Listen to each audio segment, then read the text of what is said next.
Hey everyone, welcome back to the channel. In today's video, I'll show you how to remove background noise from your Filmora app. Let's get started. First, open your Filmora app on your phone and make sure you are logged into your account. Once you are on your home page, tap on New Project, select the video you want to edit, tap on it and tap on Import. Now that your video is in the timeline, type directly on the video to select it. Now look for the option called denoise or noise reduction. Now just toggle the switch on to activate noise removal. Filmora will automatically reduce background sounds like wind, traffic or horns.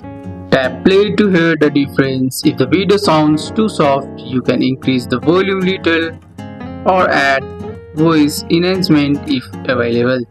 Once you are happy with the sound, tap export in the top right corner and save your video to your phone. That's all for today's video guys. I hope you guys like this video. If you found this video helpful, drop a like, subscribe for more videos. Thanks for watching. See you in the next one.